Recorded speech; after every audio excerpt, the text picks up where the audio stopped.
estamos mais uma vez aqui para mais uma videoaula. Nós já estamos na lição de número 2. Hoje nós vamos estudar o livro de Marcos, o capítulo 2 e o capítulo 3, e tem por tema a oposição ao servo. O texto áureo vai dizer: retirando-se os fariseus, conspiravam logo com os herodianos contra ele, em como lhe tirariam a vida. Marcos capítulo 3, versículo 6. A verdade prática vai dizer: servir a Cristo também significa ser fiel e corajoso em meio às provações e perseguições, que é o que vai acontecer agora nesse episódio. Marcos vai narrar este episódio das perseguições que vão ser agora já abertas. Primeiro elas começaram ali silenciosas, mas depois elas se mostraram abertas a essas perseguições e essas afrontas a Jesus. Interessante a gente relembrar que o livro de Marcos, ele é um livro de ação. Ele é um livro que foi escrito para os romanos, como nós já vimos na lição anterior. Então ele é um livro que vai narrar uma ação atrás da outra. Ele não busca detalhes, ele não busca contar muitos as partes que Jesus conta, as parábolas, tanto que aparecia apenas uma parábola no livro de Marcos. Ele não narra muitos discursos de Jesus, as partes que Jesus ensinava. A filosofia não era muito para os romanos, eles eram muito um povo de ação. Por isso que Marcos, ao narrar este livro, ele vai narrar um acontecimento atrás do outro. Tanto é que Marcos, ele começa a sua narrativa já falando de João Batista. Em seguida ele já vai mostrar Jesus sendo batizado por João Batista. A partir daí, rapidamente, ele já pula para a parte que Jesus é tentado, e em seguida ele já mostra o ministério público de Jesus, que já começa, que já se inicia ali o ministério público do Messias. E aí vai mostrar a convocação de alguns discípulos, de alguns apóstolos, que ele começa a escolher ali. E em seguida ele já vai para essa parte que nós estudaremos hoje, que é quando aparece um paralítico trazido por 4 amigos e Jesus o perdoa, Jesus o cura. Aí em seguida Jesus vai chamar Levi, que é o mesmo Mateus, e Mateus vai convidar Jesus para um jantar na sua casa. E na sua casa também ele convida os seus amigos, que também eram publicanos, que também eram pecadores, os companheiros dele. E esse episódio em si marca ali o início do conflito com os fariseus e com os líderes religiosos dos judeus daquele tempo. Porque eles condenavam Jesus, porque Jesus tinha participado dessa reunião, tinha participado desse jantar junto com os publicanos, junto com pecadores, e tinha também quebrado o ritual do sábado. Então Jesus passa daquele período de popularidade que ele estava sendo seguido por uma grande multidão, e agora ele passa para esse novo período, digamos assim, que é de incredulidade e de rejeição da parte dos líderes religiosos. Inclusive ele é considerado aqui, nesse estudo que nós faremos hoje, ele é considerado como um endemoniado, num episódio que nós vamos estudar juntos. Considerado como endemoniado pelos líderes religiosos. Inclusive a sua família não entende o ministério dele, e atrai inclusive uma grande resistência ali familiar. Nós também vamos estudar isso. O tópico 1 vai dizer oposição silenciosa, que é assim que começa a oposição a Jesus. Jesus começa fazendo seus milagres, chama muita atenção das multidões que o seguem, e os líderes religiosos começam a olhar com preocupação isso que está ocorrendo, e começa então ali uma oposição inicialmente silenciosa, depois que vai se mostrar já explícita e depois cruel a perseguição a Jesus. Bem, só para nós entendermos o contexto aqui dessa oposição silenciosa, quando ela se inicia, nós precisamos relembrar que agora Jesus acaba de chegar a Cafarnaum, ele que tinha ido numa espécie de cruzada evangelística, como nós comentamos na aula anterior. Jesus, ele tinha saído pelas vilas, pelas cidades que ficavam ali ao redor do Mar da Galileia. Havia muitas cidades ao redor do Mar da Galileia, então Jesus havia saído nesta cruzada evangelística, e agora Jesus retorna a Cafarnaum, que é onde ele fez a sua base, que justamente na casa de Pedro. Pedro morava em Cafarnaum, e Jesus fez ali da casa dele a sua base nesses 3 anos de ministério. Lembrando que Jesus nasceu em Belém. Sim, Jesus nasceu em Belém. Jesus foi educado em Nazaré. Só que depois que Jesus foi expulso pelos nazarenos, ele passou a habitar lá em Cafarnaum. Isso você vai encontrar lá em Mateus 4,13. Ele começa a habitar em Cafarnaum e faz de Cafarnaum a sua sede, a sede do seu ministério, dos seus 3 anos de ministério terreno. Bem, agora a casa que Jesus estava ali em Cafarnaum, ela começa a se encher, uma grande multidão chega até ali, uns para ouvir os ensinamentos de Jesus, outros para serem curados, outros somente por curiosidade, e muitos outros estão ali ali por inveja dele mesmo, como nós vamos ver a seguir. E o povo ali estava reunido, todos ao redor de Jesus, e Marcos agora ele vai narrar que chegam 4 homens que levam um paralítico até Jesus. Lembrando que aqueles 4 homens chegaram ali com aquele paralítico com a intenção de levar o seu amigo para ser curado por Jesus, porque certamente já tinham ouvido falar dos milagres que Jesus realizava, então estavam levando esse amigo para ser curado. Só que chegando ali, eles encontram essa grande multidão e Marcos vai dizer que não tinha lugar à porta da casa, não tinha espaço para eles passarem. E a gente vê que esses 4 amigos do paralítico, eles encontraram grandes dificuldades ali. A primeira dificuldade foi, como eu já falei, a grande multidão que impedia, que não abria espaço para eles passarem. Essa foi a primeira dificuldade. Mas eles não desistiram. A gente vê que eles tinham muita determinação, mesmo diante das várias dificuldades que eles encontraram. Então, Marcos vai narrar que eles pegaram esse seu amigo paralítico, subiram no telhado da casa e eles fizeram algo que foi inédito, algo inesperado. Eles tiveram estratégia, exatamente o que nós devemos ter hoje em dia. Devemos pedir isso, Senhor, dar-nos estratégia para levar a tua mensagem, para levar outras pessoas aos pés de Jesus. Então, eles destelharam aquela casa, mas antes a gente precisa entender como eram essas casas nesse tempo, no tempo que ocorreu esse episódio, como eram construídas essas casas. Nós precisamos entender que naquela época as casas eram feitas de pedra, tinham telhado planos feitos de barro misturado com palha. Escadas externas davam acesso ao telhado, ou seja, aqueles amigos devem ter carregado o paralítico pela escada externa até o telhado. Então removeram a mistura de barro e palha o suficiente para descer o amigo até a presença de Jesus.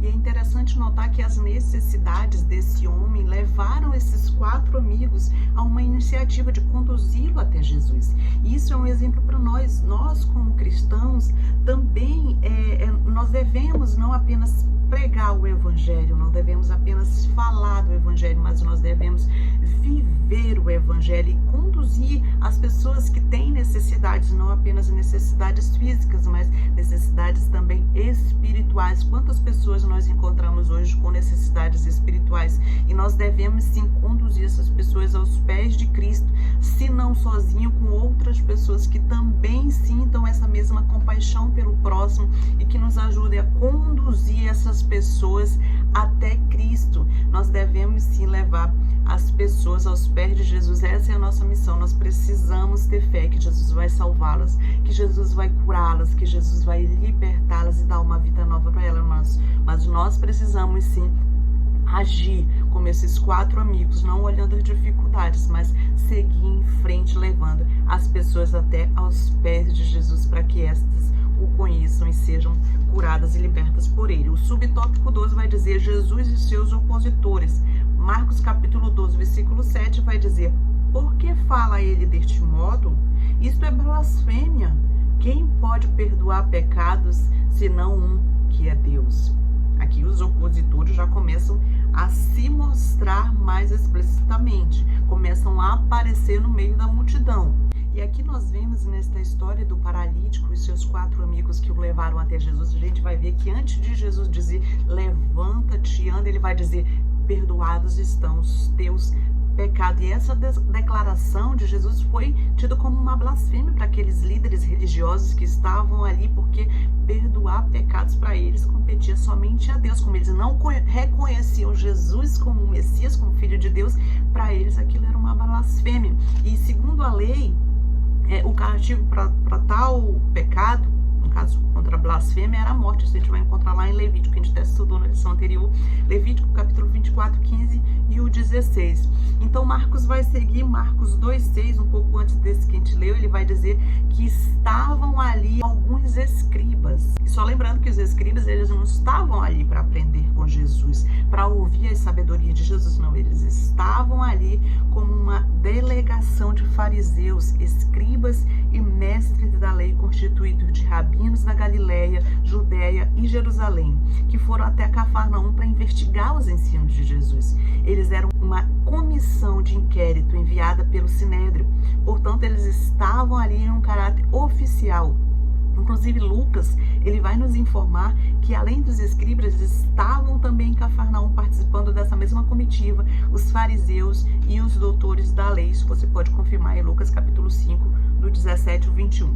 E a motivação deles era justamente apanhar Jesus em alguma contradição. Eles não tinham o intuito de aprender com Jesus, não. Eles estavam ali para tentar apanhar Jesus em alguma contradição, para que eles pudessem prendê-lo e matá-lo. Bem, os escribas, se a gente for observar, eles estavam certos em afirmar que somente Deus pode perdoar pecados. Sim, a gente pode confirmar isso em vários livros da Bíblia, mas eles estavam errados justamente por não reconhecer Jesus como Filho de Deus. Eles fecharam os seus olhos, eles não quiseram ver a luz, eles não quiseram ver que Jesus era o Filho de Deus e somente por isso ele tinha poder para perdoar pecados. Os escribas, eles eram intérpretes, eles eram doutores e mestres da lei, eles enfatizavam especialmente as tradições judaicas.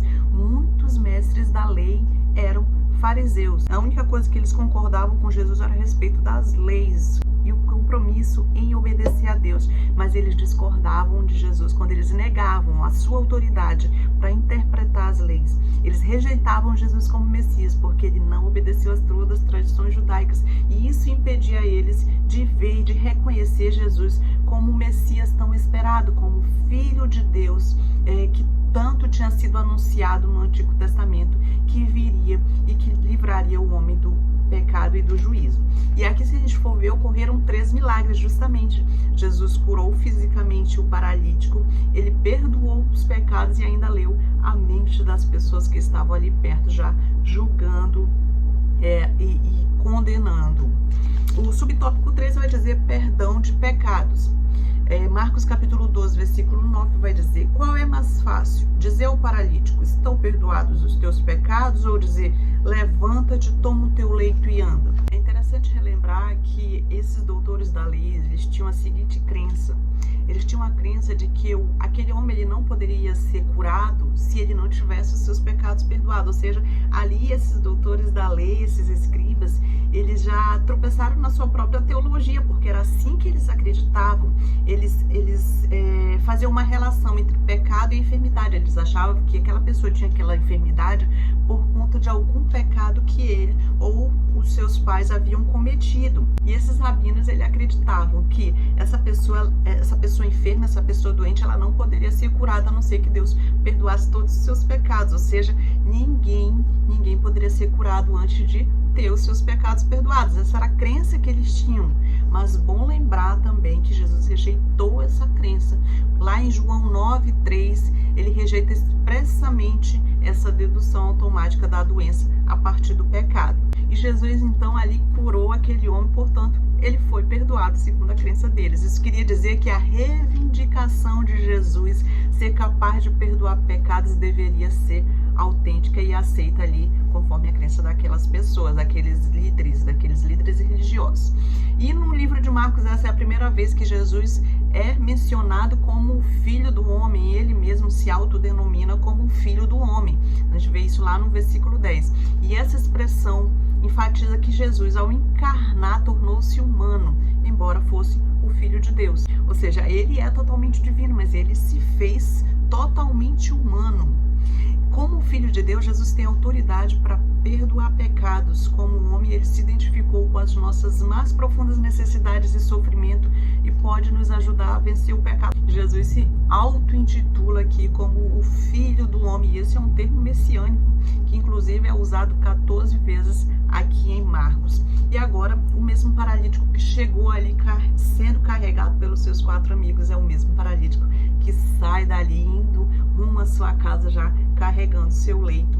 E Jesus restaura publicamente, libertando ele não apenas física, mas espiritualmente e emocionalmente. Foi para isso que Jesus veio, não apenas para curar as nossas doenças físicas, mas principalmente para curar a nossa alma, para curar o nosso espiritual, pela nossa parte espiritual, emocional. Ele nos cura, ele nos liberta e nos dá a salvação eterna. O tópico 2 vai dizer oposição explícita. O subtópico 1 vai dizer reunião com pecadores. Marcos capítulo 12, versículo 15 diz: achando-se Jesus à mesa na casa de Levi, estavam juntamente com ele e com os seus discípulos muitos publicanos e pecadores, porque estes eram em grande número e também o seguiam. Então aqui a gente vê que na multidão que seguia Jesus encontrava-se justamente muitos pecadores, muitas prostitutas, muitas pessoas que eram rejeitadas pela sociedade, pessoas que não entravam na sinagoga, que não era permitido que entrassem na sinagoga. Todas as pessoas tinham interesse em Jesus e começavam a segui-lo e a ouvir os seus ensinamentos e aceitavam aqueles ensinamentos. E Jesus não o rejeitava, não rejeitava nenhuma dessas pessoas que o seguiam. Bem, Cafarnaum era um centro militar romano e uma florescente comunidade comercial. Várias rotas importantes cruzavam essa cidade, percorrida por mercadores que vinham tanto do distante Egito, que ficava ao sul, como da Mesopotâmia ao norte. Levi, que é Mateus, que ele era judeu, ele foi nomeado pelos romanos cobrador de impostos daquela região. A sua função era recolher impostos dos habitantes e mercadores que estavam de passagem pela cidade. Nós já sabemos que os publicanos, eles eram judeus e eles eram odiados, não porque eles cobravam impostos, mas porque Israel estava debaixo do domínio de Roma. E isso a gente tem que lembrar que se deu no reinado de Tibério César. Todos tinham que pagar impostos a Roma. Então os publicanos, eles compravam esses impostos e arrecadavam do seu próprio povo e tinham uma margem de lucro. Aí eles ganhavam dinheiro cobrando imposto do seu próprio povo para repassar para Roma. Lembrando que os publicanos que não compravam esses impostos deveriam receber comissão sobre os impostos cobrados, porém a maioria cobrava valores superiores ao estimulado e eles enriqueciam, e eles não eram bem vistos. Todo republicano que aparece no Evangelho é negativamente. A Bíblia vai falar de Levi, que é o mesmo Mateus, que era publicano. A Bíblia vai falar de Zaqueu também, que também não era bem visto, que era um publicano.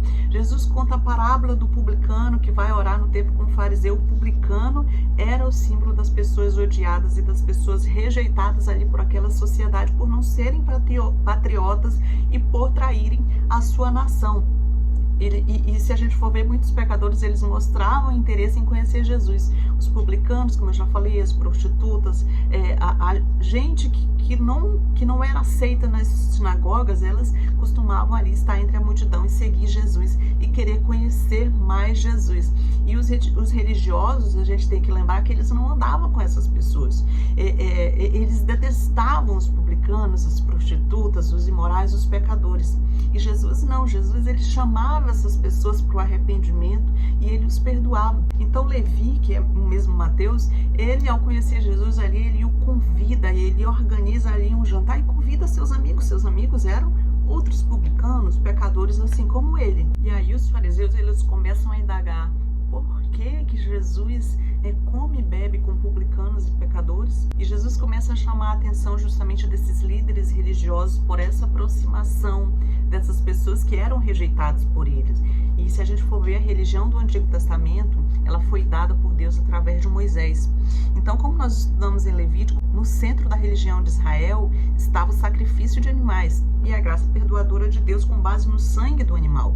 Então, era uma religião baseada na expiação de pecados mediante o sangue derramado, que não é diferente do cristianismo, se nós formos ver a mesma religião. Só que no Antigo Testamento foi dado em forma de símbolos, em forma de figuras, em forma de tipos e promessas, mas todos apontavam para Cristo.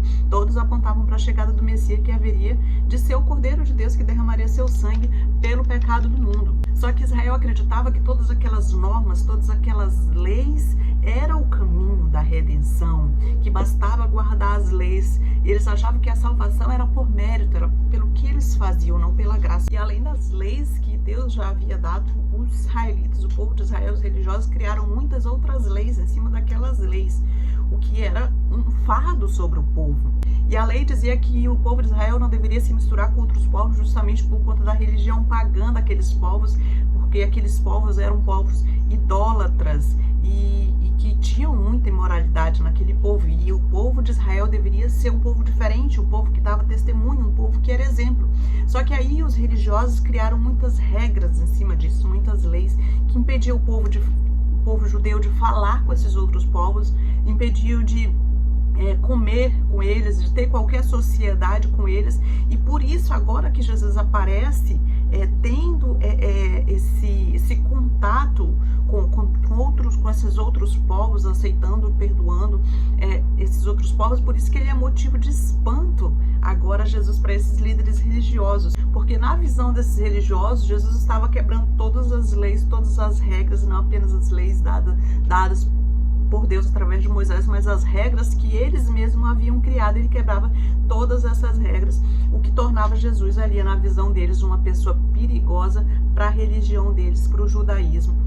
Lembrando que o judaísmo do segundo templo, ele era legalista, ele era nacionalista, ele era arrogante e não conhecia a graça e a misericórdia. E Jesus representava ali um perigo, uma ameaça para eles, na sua visão, na visão deles, justamente porque Jesus não se enquadrava, Jesus não se encaixava ali naquelas regras que eles haviam criado, naqueles padrões que eles mesmos haviam criado, que não eram os padrões dados por Deus, mas o padrão que eles mesmos haviam criado. E os fariseus, eles se consideravam muito mais santos, eles se consideravam justos, e eles ficavam indignados quando viam Jesus participar ali com uma refeição junto com os pecadores. Mas Jesus, prazerosamente, a gente nota que prazerosamente Jesus se associava a essas pessoas que eram desprezadas, porque Jesus os amava verdadeiramente. E sabia que eles precisavam ouvir a respeito do evangelho, das boas novas. Jesus, se a gente for ver, ele sempre gastou o seu tempo com pessoas que precisavam ouvir a respeito do evangelho, ouvir a sua mensagem, tanto pobres quanto ricos, tanto bons quanto maus, todos aqueles que tinham interesse em ouvir falar do reino que ele estava trazendo. Ele tinha prazer em gastar o seu tempo com essas pessoas. O subtópico 2 vai dizer a negligência do jejum, Marcos capítulo 12, versículo 18, que vai dizer: ora, os discípulos de João e os fariseus estavam jejuando. Isso de acordo com as normas e tradições deles, estavam jejuando. Vieram alguns e lhe perguntaram: por que motivo jejuam os discípulos de João e os dos fariseus, mas os teus discípulos não jejuam? Os novos episódios que Marcos vai narrar agora vai levantar um outro conflito entre Jesus e os líderes religiosos, que é sobre o tema do jejum. Porque se a gente for ver no Antigo Testamento, inclusive esse assunto é muito fresco na nossa mente, porque nós estudamos isso em Levítico, o único dia no Antigo Testamento, o único dia que o judeu era obrigado a jejuar, era apenas uma vez por ano, que foi o que nós estudamos na lição de Levítico, que era no Yom Kippur, que era o dia da expiação, o dia do perdão. E nesse dia a pessoa fazia um jejum de um pôr do sol até o próximo pôr do sol. Porém, era a única vez no ano que este jejum era obrigatório. Mas se a gente for ver, claro que a pessoa poderia fazer outros jejuns durante o ano, mas não obrigatoriamente. Inclusive, a gente tem muitos exemplos disso no Antigo Testamento. Daniel, ele fazia jejum. A gente lembra também de Samuel, a gente lembra de Davi, que ele jejuou pelo seu filho, né? E quando ele estava no momento ali, ele estava muito aflito, ele jejuou. Só que esse jejum, ele era um jejum voluntário, ele não era um jejum obrigatório. Só que agora, os judeus, que eram os líderes religiosos da época, eles mesmos criaram o jejum obrigatório 3 vezes por semana. Então, todo judeu daquela época jejuava 3 vezes por semana, obrigatoriamente. Fazia já parte da religião deles. Eles tinham colocado essa nova lei em cima do que Deus já havia estipulado. Eles mesmos criaram essa nova lei. Porém, Jesus e seus discípulos, eles não jejuavam nenhuma vez por semana. Então, aqui a gente vê que Jesus, aos olhos desses mestres da lei, ele já não se encaixava ali na religião da época, ele já não se encaixava nas regras que eles haviam criado. Então Jesus responde: imagine que você vai a uma festa de casamento. Todos estão felizes porque o noivo está lá. Quem vai jejuar numa festa de casamento? Os meus discípulos, eles estão felizes porque o noivo chegou, por isso eles não jejuam, Jesus disse. Mas quando eu for embora, eles vão jejuar. Mas isso só fazia sentido se a pessoa cresce que Jesus era o noivo, que Jesus era o Messias, o Filho de Deus tão esperado. Mas eles não entendiam isso, porque eles não criam em Jesus. Eles apenas viam que Jesus estava quebrando as leis. Entre Entretanto, é bom frisar que Jesus ele não condenou o jejum, pelo contrário, ele mesmo jejuou por 40 dias, deixando um exemplo para nós. Porém, ele insistiu que nós jejuássemos pelas razões certas, porque os fariseus eles jejuavam para mostrar para os outros que eles eram mais santos, ou seja, para se mostrar santo. Então, Jesus ele explicou que quando as pessoas jejuam apenas para impressionar outras pessoas, eles distorcem a finalidade do jejum. O subtópico 3 vai dizer velhas tradições. Marcos capítulo 2, versículo 21, que vai dizer: ninguém costura remendo de pano novo em veste velha, porque o remendo novo tira parte da veste velha e fica maior a rotura. Aqui a gente precisa lembrar que os odres, que Jesus deu exemplo, esses odres eram feitos de pele de cabra, costurados nas bordas para formar uma bolsa impermeável. Com o passar do tempo, o vinho novo, ao fermentar, aumentava o volume daquele odre, esticava a pele do odre. Por isso, o vinho novo não poderia ser colocado em uma bolsa que já havia sido esticada, porque ela poderia romper. Os fariseus eles haviam se tornado inflexíveis como velhos odres, não podiam aceitar a fé em Jesus, pois ela não se limitava a ideias ou regras feitas por homem. Do mesmo modo, o nosso coração pode tornar-se inflexível e impedi-lo de aceitar a nova vida que Cristo nos oferece. Não permitamos, mantenhamos o nosso coração flexível e aberto para receber a verdade transformadora de Cristo. O tópico 2 vai dizer, o tópico 3, aliás, vai dizer oposição cruel. O subtópico 1 vai dizer, porque valorizou as pessoas acima dos costumes. Marcos capítulo 12, versículo 27. E acrescentou, o sábado foi estabelecido por causa do homem, e não o homem por causa do sábado. Lá em Êxodo 34, 21, nós vamos ver que a lei dizia que os produtos agrícolas eles não deveriam ser recolhidos no dia de sábado. E essa lei evitava que os lavradores se tornassem gananciosos, que também eles não tirassem sequer um dia para servir a Deus, para adorar a Deus, esquecendo-se assim de adorar a Deus. E se a gente for ver, também protegia ele contra o trabalho excessivo. Só que os fariseus, eles interpretaram a ação de Jesus e dos discípulos de andar ali pelos campos e apanhar as espigas e comê-las como um trabalho. Por isso, consideraram ali Jesus como um transgressor da lei. Mas eles e seus discípulos, se a gente for ver a história, o contexto todo da história, eles não colheram as espigas para obter lucro, não, eles simplesmente procuravam algo para comer.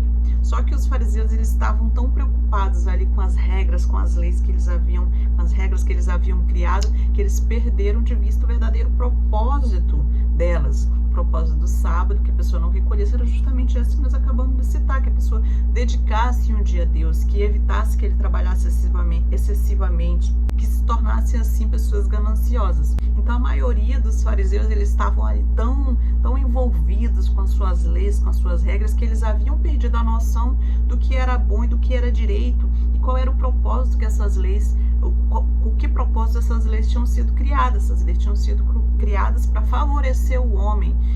Por isso que aqui na lição vai dizer que o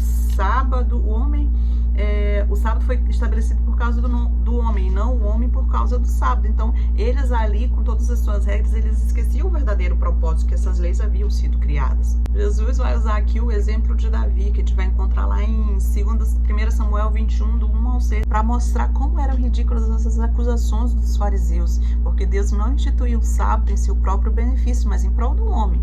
Deus não obteria vantagem alguma em fazer com que o homem repousasse no sábado. Nós sim sentimos-nos recuperados, tanto física quanto espiritualmente, quando nós reservamos algum tempo em qualquer dia da semana para descansar e para nos dedicar a Deus. Ou seja, o sábado é criado em nosso favor, em nosso benefício.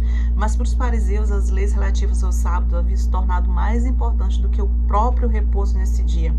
Tanto Davi quanto Jesus entenderam que a finalidade da lei de Deus era incentivar o amor por ele e pelos semelhantes.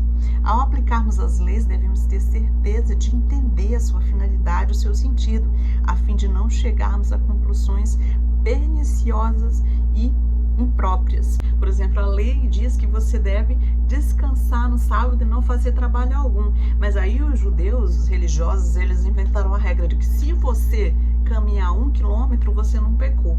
Mas se você caminhar mais de 1 quilômetro, você já cometeu pecado.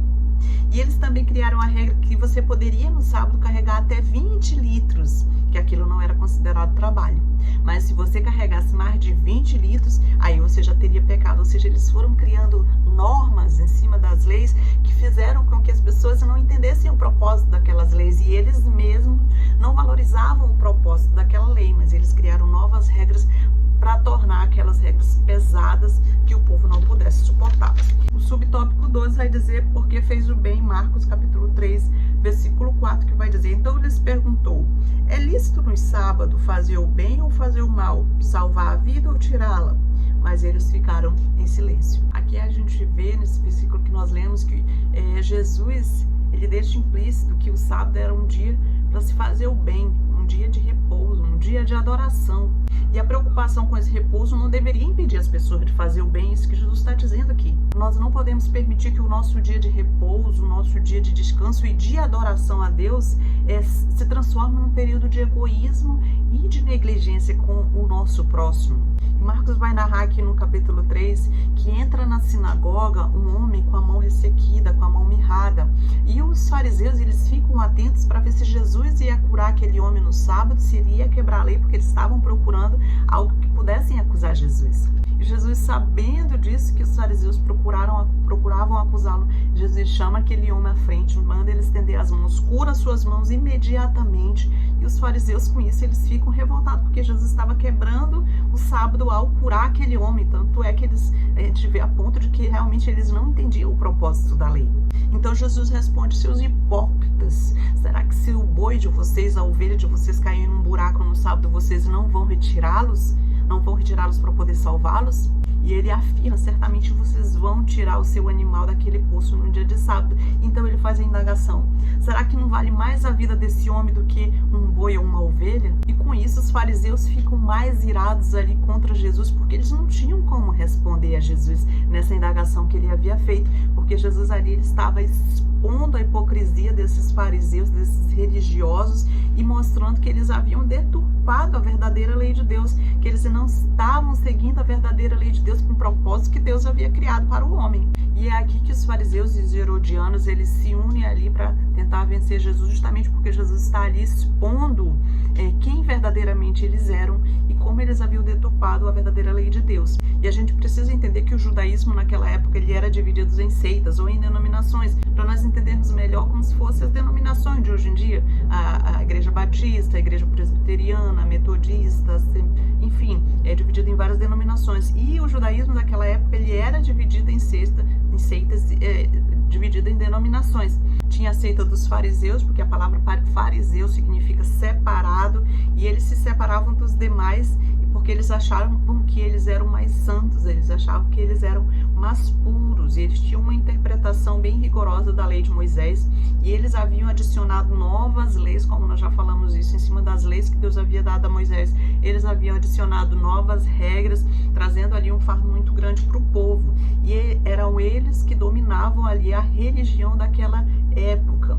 Já os herodianos, eles formavam um partido político judeu que ele procurava e ele esperava restaurar o reinado de Herodes o Grande. Eles queriam restaurar a linhagem de Herodes o Grande ao trono.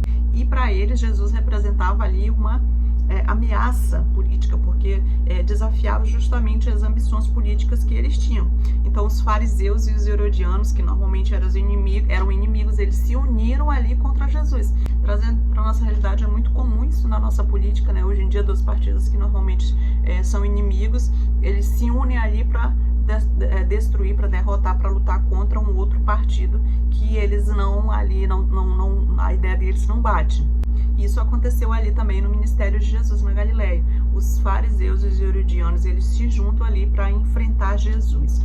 O subtópico 3 vai dizer: porque não recuou.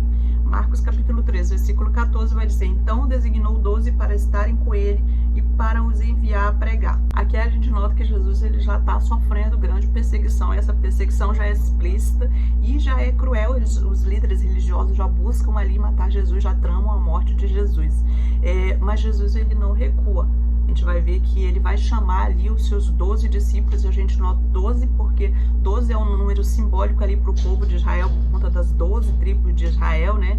Então, Jesus agora ele escolhe 12 apóstolos, ou seja, ele está instituindo um novo Israel, um novo povo de Deus, que são aqueles que creem em Jesus, que seguem Jesus, que sabem, que entendem, que aceitam que Jesus é o Messias, o Filho de Deus esperado, aquele que crê que o reino de Deus chegou. Esse é o novo povo de Deus, que acredita, que crê que Jesus é o Messias.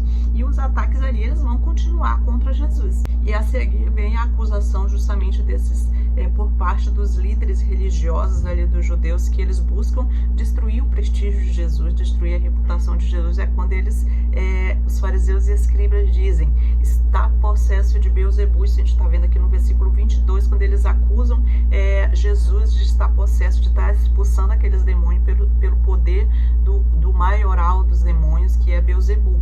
E a gente vai ver que Baal-Zebu, em grego, é o nome de uma divindade pagã conhecida como o Deus das moscas, ou o Senhor das moscas. Baal quer dizer Senhor, Senhor das moscas, que era um demônio, era ali um Deus adorado pelos pagãos e era conhecido como o maioral dos demônios, o Deus mais importante para os pagãos, justamente era ele. E aí os fariseus disseram, ele está possuído por esse demônio chamado Baal-Zebu, por isso ele pode fazer milagres que ele está fazendo. E a primeira resposta de Jesus foi justamente contar a parábola do reino dividido. E aí Jesus diz, como assim Beelzebul está expulsando Beelzebul? E aí ele fala que todo reino que tiver dividido contra si mesmo vai cair, toda a casa dividida contra si mesmo não persiste. Essa foi a primeira resposta de Jesus. E a segunda resposta de Jesus, se você continuar lendo aqui, acompanhando a leitura na Bíblia, a segunda resposta de Jesus, Jesus vai contar a parábola do homem valente. E ele diz, imagine alguém que quer roubar um homem forte, valente, violento, armado, e que tem um tesouro na sua casa, e esse alguém quer roubar esse tesouro. Esse alguém só pode entrar na casa dele para roubar esse tesouro se primeiro esse alguém vencê-lo e amarrá-lo. Aí você pode roubar o tesouro dele. Ou seja, é como se Jesus dissesse, eu só expulso os demônios porque eu já amarrei o chefe deles e por isso eu tenho poder para livrar as pessoas de Satanás. E a terceira coisa que Jesus vai dizer, está lá no versículo 28 ao 39, que ele vai dizer que toda blasfêmia, que todo pecado, toda blasfêmia que as pessoas proferirem será perdoada se essa pessoa se arrepender. Porém, a blasfêmia que for feita contra o Espírito Santo, essa não será perdoada, essa não terá perdão. Inclusive que vai dizer, porque visto que é réu de pecado eterno. Isso porque eles diziam está possesso de demônios. Era isso que eles falavam, ou seja, eles estavam blasfemando contra o Espírito Santo. E blasfemar contra o Espírito Santo é dizer que tudo o que Jesus fez pelo poder do Espírito Santo, porque Jesus estava ali cheio do Espírito Santo, atribuir ao diabo a obra do Espírito Santo feita através de Jesus. Era isso que eles estavam fazendo, eles estavam blasfemando, eles estavam atribuindo uma obra que era do Espírito Santo, que o Espírito Santo estava fazendo através de Jesus, eles atribuíram aquela obra a demônios, a Satanás. Ou seja, eles blasfemaram contra o Espírito Santo. Então, trazendo para a nossa atualidade, seria aquela pessoa que conscientemente, voluntariamente, tendo ouvido, tendo conhecido Jesus, tendo aprendido a respeito do Evangelho, de alguma forma ela foi tocada, ela foi batizada, ela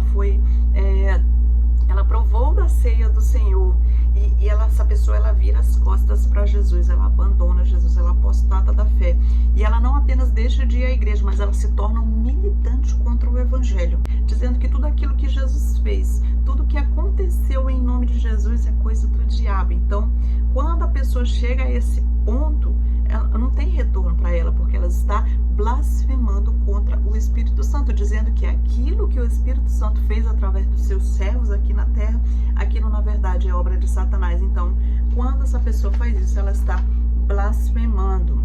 E a aplicação pessoal vai fechar dizendo, aquele que serve a Cristo caminha triunfantemente em meio a toda espécie de perigos e oposições. Jesus deixou o exemplo aqui. No meio das oposições, no meio das perseguições, ele não parou, ele seguiu, levando a mensagem do Evangelho, a mensagem do reino, dizendo, é chegado o reino dos céus. Ele trouxe essa novidade. Então, isso é um exemplo para nós. No meio das perseguições, quando nós começamos a fazer a obra de Deus, sempre surgem oposições. Então, Jesus nos dá o exemplo, não devemos parar, devemos prosseguir, seguir avante, cumprindo a nossa missão de levar o Evangelho a toda criatura. E assim ficamos por aqui em mais uma aula. Que o nosso Senhor Jesus Cristo venha abençoar cada um de vocês, que o doce Espírito esteja com cada um de vocês, dando entendimento, dando sabedoria, dando discernimento da sua palavra, para que nós possamos levar a palavra de Deus para mais pessoas, porque o ministério do ensino, eu acredito que é um ministério muito importante, porque nós levamos a palavra de Deus e nós buscamos mais essa palavra para passar esse entendimento que o Espírito Santo nos revela. Então, que o Senhor Jesus nos conceda graça, nos conceda coragem, para que nós continuemos, para que nós não olhemos para as perseguições, mas que nós sigamos o alvo, que é Cristo. E assim ficamos por aqui. Fiquem com Deus e até a próxima aula. Tchau!